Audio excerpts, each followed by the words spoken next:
La question d'aujourd'hui, Jésus est-il vraiment ressuscité?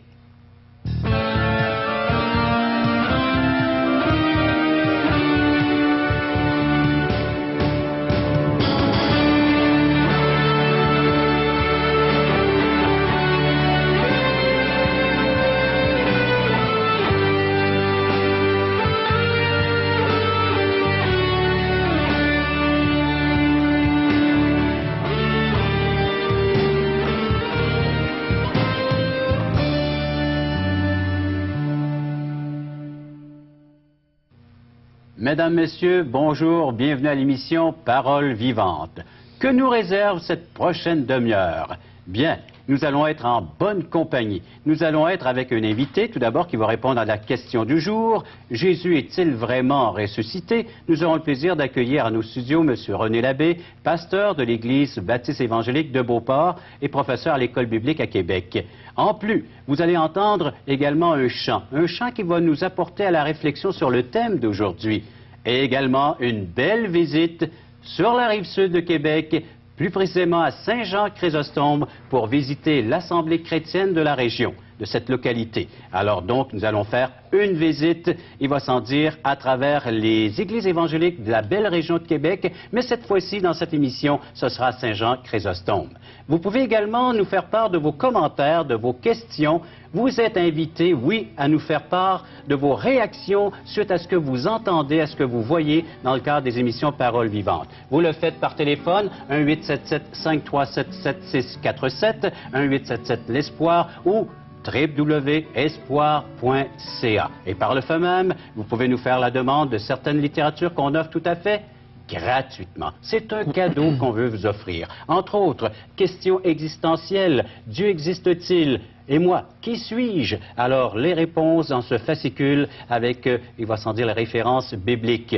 Vous avez également un tract qui parle de l'espoir. Aujourd'hui, l'espoir, c'est Jésus seul. Ce sont des textes, uniquement des textes de la Bible. Alors, Bible en main, vous pouvez là aussi aller vérifier et faire ces lectures. Et si vous n'avez pas en votre possession une portion de la Bible, soit de l'Ancien ou du Nouveau Testament, nous vous offrons gratuitement un évangile de Jean. Évangile, bonne nouvelle, c'est ce que ça veut dire, l'évangile selon Jean, alors en rapport avec l'enseignement et la personne et l'œuvre du Seigneur Jésus-Christ. Je me tourne vers notre invité, M. Labbé. Comment allez-vous aborder, comment vas-tu aborder, René, cette prochaine question? Jésus est-il vraiment ressuscité? Notre mot-clé aujourd'hui, c'est cette notion de résurrection. La résurrection, est-ce qu'elle existe? Est-ce qu'elle est possible? Et Jésus, lui, est-il ressuscité? Je pense que c'est l'été présentement. Il y a des gens qui vont visiter toutes sortes de lieux importants. Beaucoup vont visiter des tombeaux. Oui. Ici, là, des grands maîtres de l'histoire ont passé, ont fait des enseignements, ils ont vécu, ils sont morts, et leur tombeau est plein encore. Alors, ils vont les visiter. J'ai eu le privilège, il y a quelques années, d'aller en Israël.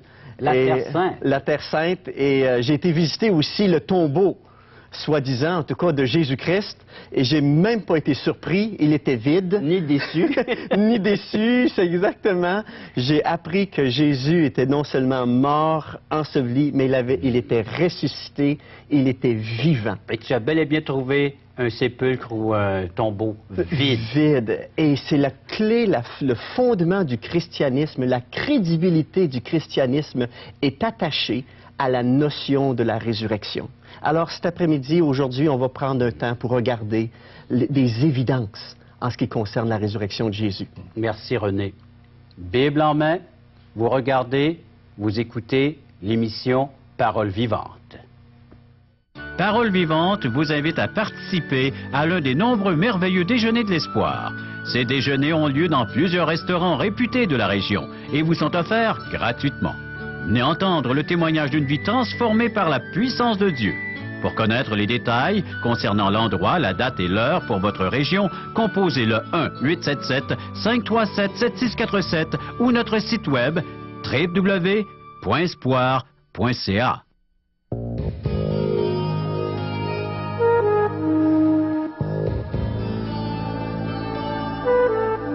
Nous en sommes, chers amis, au cœur de cette émission, c'est-à-dire l'heure de répondre à la grande question: Jésus a-t-il vraiment ressuscité? Est-il vivant encore aujourd'hui? René, C'est la question à laquelle on aimerait que tu y répondes. Oui. Bien, c'est une question importante, hein, la notion de la résurrection. En fait, tout le christianisme est basé, toute la crédibilité du christianisme est basée sur ce fait. Jésus est-il ressuscité des morts?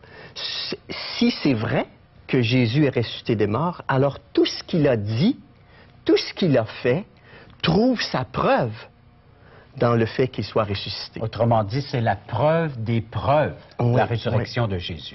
La résurrection de Jésus fait du christianisme une religion vraie plutôt qu'une philosophie basée sur des connaissances sans expérience.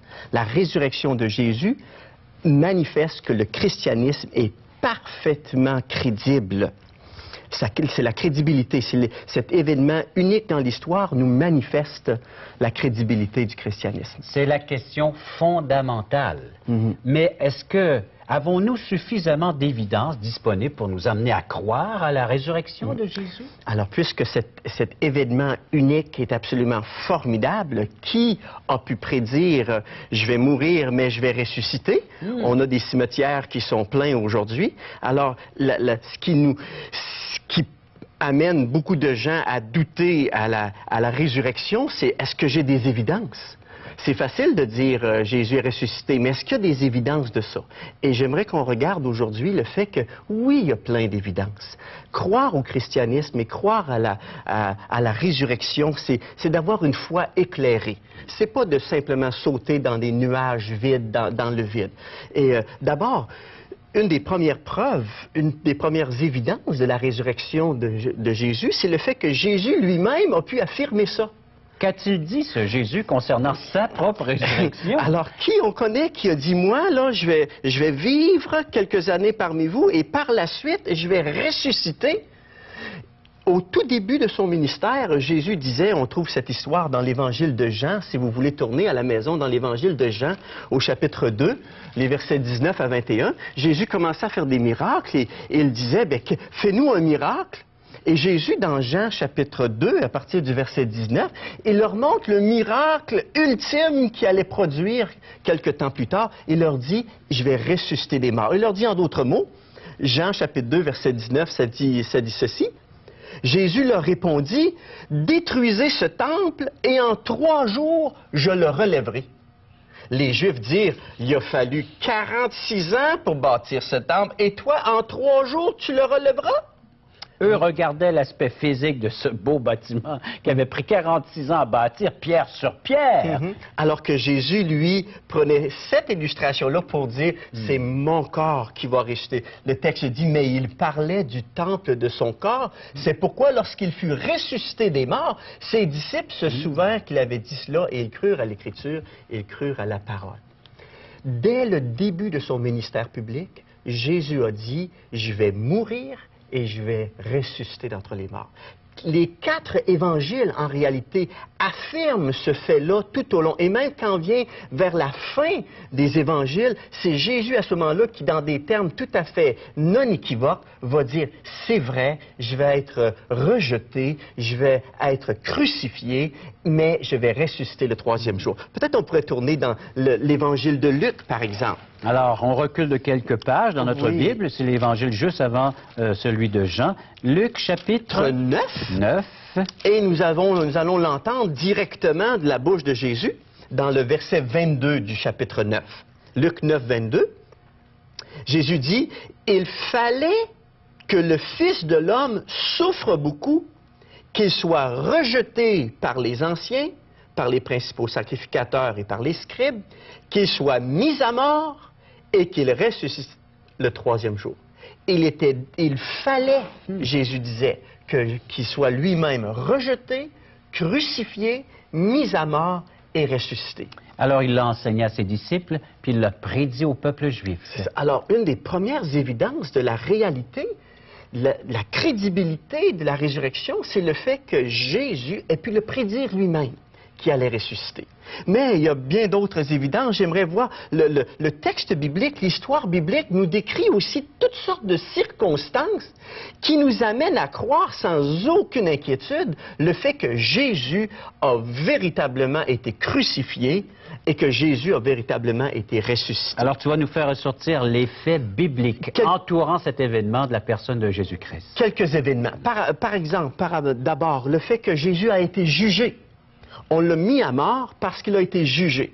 La Bible nous mentionne 5 dirigeants qui ont effectivement jugé Jésus. Il s'est promené d'une cour à une autre oui, cour de ça. justice. Quand on lit le passage de la Passion, on le voit transporté entre Anne, Caïphe, le Sanhédrin, Hérode, et ensuite avec Pilate, qui tous ensemble s'en lavent les mains, mais le résultat demeure le même. On le juge à ce qu'il soit mis à mort. Et il a été crucifié avec la méthode la plus cruelle, la méthode qui ne donnait pas d'excuses. Les gens qui étaient crucifiés, ils mouraient. La peine de mort de ce temps, la crucifixion. Et c'était une mort sûre.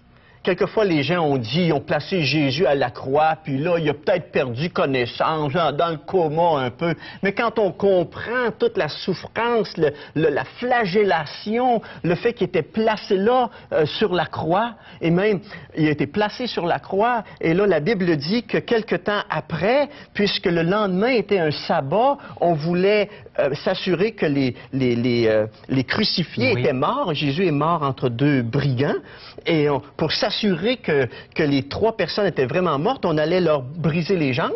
On brise les jambes des 2 larrons, on arrive à Jésus, le soldat réalise, il est mort, plus rien à faire. Mais pour s'assurer qu'il était vraiment mort, la Bible dit, il prend sa lance, il perce le côté, et de son côté coule de l'eau et du sang pour montrer que la mort... C'était son job, c'était son travail. Il devait aller vérifier si les personnes étaient vraiment mortes. Étaient vraiment mortes. Alors, il a vu qu'il était mort, il a percé son côté, et le fait que l'eau et le sang écoulaient, il était sûr à ce moment-là qu'il était bel et bien mort. Jésus est mort. Ça, c'est certain. Et même un des disciples, un peu en cachette, il s'appelle Joseph d'Arimathée, il veut prendre le corps de Jésus et l'ensevelir, alors il va voir les autorités. Les autorités vérifient encore. Et ils envoient un soldat pour voir est-ce que Jésus est vraiment mort. Et le soldat revient et dit oui, Jésus est vraiment mort. Alors là, il laisse Joseph d'Arimathée prendre le corps et le placer dans un tombeau. Et ce tombeau-là, si on connaît un peu l'histoire, les gens vont voir justement les autorités. Puis ils disent aux autorités, savez-vous quoi? Cet homme-là, il a dit qu'il allait ressusciter. Ils ont cru, eux.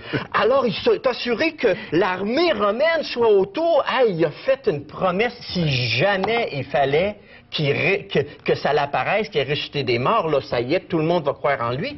Alors, les autorités religieuses, les autorités romaines s'assurent que le tombeau est bel et bien gardé. On met une garde romaine, on place une pierre. Ces pierres-là, ça pouvait peser 2 tonnes à peu près. On les roule. En tout cas, la pierre que j'ai vue auprès du tombeau est certainement à peu près ma grandeur. C'est épais. C'est pas quelques femmes d'ailleurs qui pouvaient le tourner. Non. Après, les femmes ont été se sont même posé la question. Ils ont dit qui va pouvoir nous tourner cette grande pierre. Cette pierre-là, parce qu'elle était immense, il nous est dit. Alors, l'armée romaine, les chefs religieux s'assurent qu'il est mort, qu'il est enseveli, puis qu'il ne sort pas de là. Et que les disciples puissent avoir l'idée de venir enlever le corps. C'est ça. Et ensuite prêcher qu'il est ressuscité. Alors que l'on sait que les disciples, quand Jésus a été pris, ils ont fui. Pierre allait même renier 3 fois de connaître son Seigneur. Alors, l'histoire nous rappelle que cette escorte romaine, cette pierre, le sceau de Rome qui est placé, tout ça, le sceau, la pierre est brisée au début du premier jour et le tombeau est vide. Le fait évident, c'est que le sceau est brisé, la pierre est roulée, et le corps n'est plus là. On retrouve ces bandes funéraires qui sont là, et les soldats romains qui sont là, ils sont épatés, ils ont vu cet éblouissement-là, et ils vont, eux, si quelqu'un les échappait, la mort les attendait.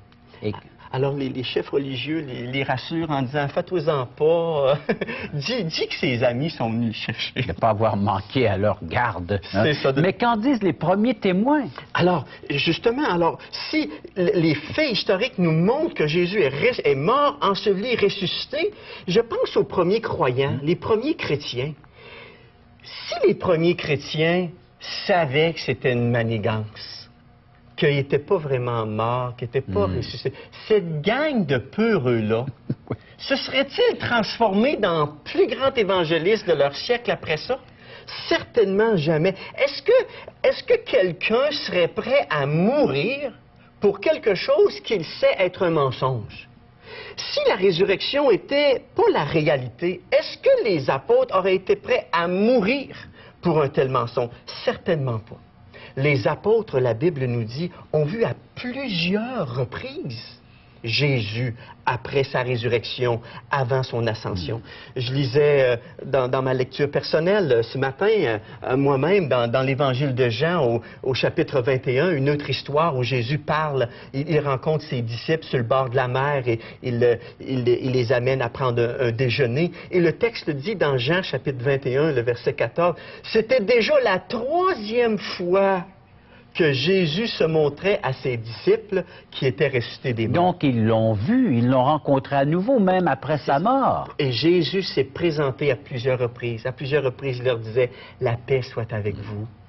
Et il leur disait « Oui, je suis mort, je suis revenu à la vie, je m'en vais vers le Père maintenant. » Et vous allez être ceux qui allez transmettre le message. Alors, il les réconfortait, puis il leur disait carrément, c'est vrai, regardez, les faits sont là devant vous. C'est ça. Il y a pas... Et en réalité, ça aurait été tellement facile au 1er siècle de prouver qu'il y avait eu fraude si vraiment Jésus n'avait pas été ressuscité. Les gens auraient pu le rattraper s'il n'était pas ressuscité. Les gens auraient pu trouver des gens qui auraient dénoncé cette situation-là. Mais non.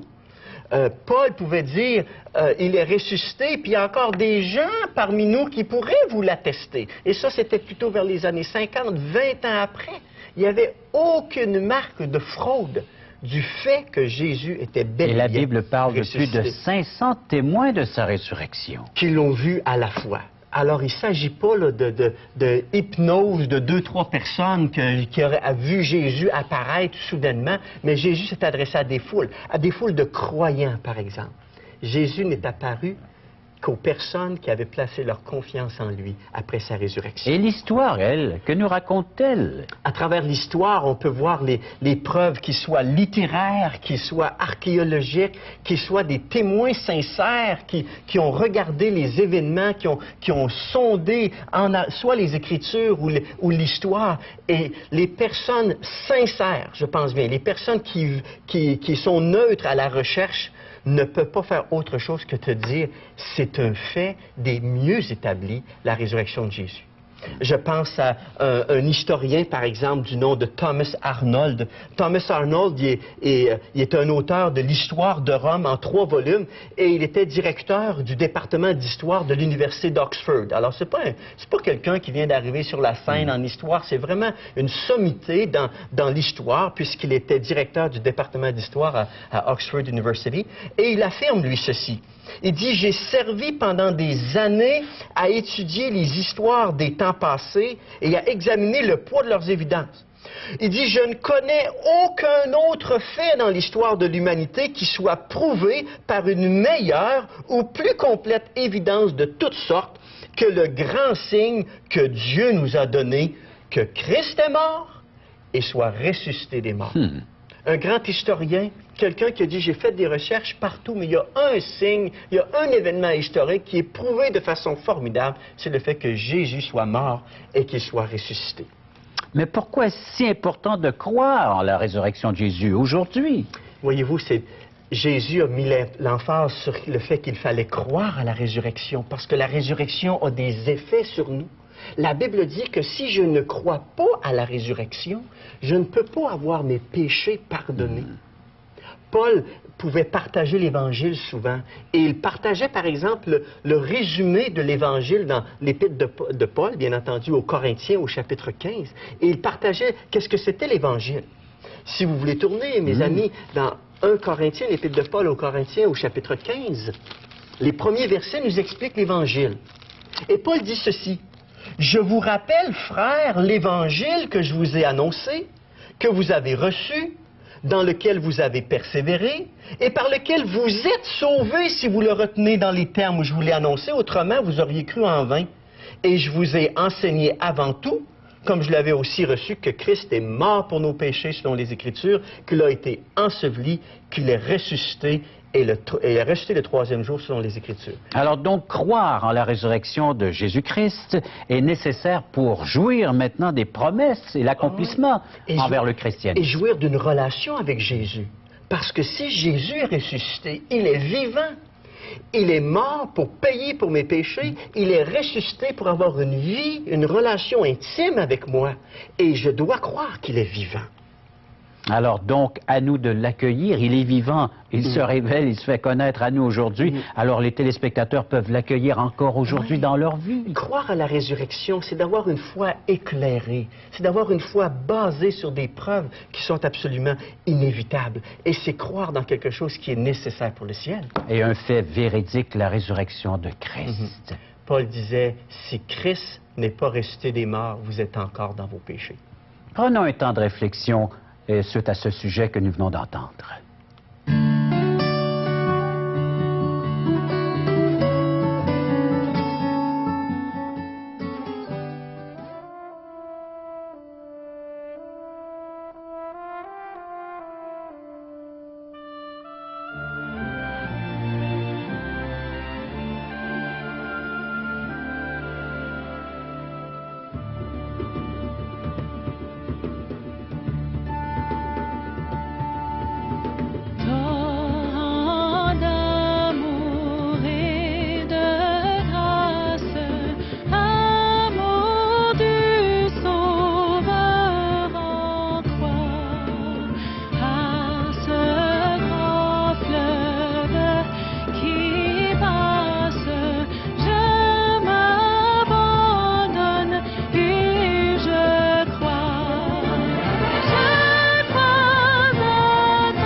Parole vivante et les ministères de Jour de l'Espoir mettent à votre service une équipe de bénévoles, des téléphonistes prêts à accueillir vos propos et vos appréciations concernant l'émission télé. Vous n'avez qu'à composer le numéro de téléphone suivant: 1-877 l'Espoir, 1-877-537-7647. Ces personnes sont disponibles à porter une attention toute particulière à vos propos. Vous avez des commentaires à nous faire? Faites-nous le savoir. Venez partager avec nous ce que vous avez à cœur. Vous portez peut-être des fardeaux trop lourds. Venez les partager avec nous. Nous sommes prêts à les accueillir, à les recevoir et à partager avec vous vos problèmes, à trouver ensemble des solutions. Vous avez peut-être des requêtes spéciales à formuler auprès de notre Dieu. Eh bien, nous vous invitons là aussi à venir partager ces requêtes avec cette équipe de téléphonistes. Une oreille attentive, prêt à écouter tout ce que vous vivez présentement. Des peines, vous vivez peut-être le deuil, la souffrance. Venez, nous vous invitons à venir faire entendre le cri de votre cœur, des oreilles attentives, prêtes à recevoir tout ce que vous portez présentement sur votre âme. Revoici à nouveau notre numéro de téléphone pour nous faire part de vos commentaires. 1-877 l'Espoir, 1-877-537-7647. Et vous pourrez par le fait même nous faire la demande de la littérature que nous offrons tout à fait gratuitement dans le cadre de ces émissions.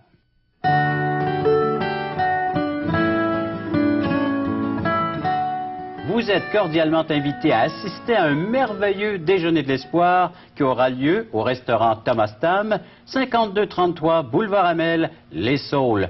C'est gratuit. Allez entendre un merveilleux témoignage d'une vie transformée par la puissance de Dieu. Parole vivante, la Bible, la parole de Dieu. La parole est vivante, les chrétiens sont vivants. Jésus-Christ est vivant, n'est-ce pas, René? Amen. Jésus est ressuscité. La Bible affirme, confirme cette vérité. Oui, Jésus a promis qu'il allait mourir et qu'il ressusciterait le troisième jour. Il l'a fait. Mais savez-vous que Jésus, avant de mourir, il a fait une autre promesse? Il a dit, je reviendrai. Je reviendrai pour amener au Père ceux qui ont placé leur confiance en moi. Une autre belle promesse qui va se réaliser un jour. Oui. Tous ceux qui placent leur confiance en Jésus vont pouvoir aller au ciel. Alors, vous êtes invités à faire ce choix, cette décision aujourd'hui même, à placer votre confiance en Jésus-Christ afin de pouvoir avoir accès en la présence de ce grand Dieu. On se dit au revoir à la prochaine émission de Parole vivante.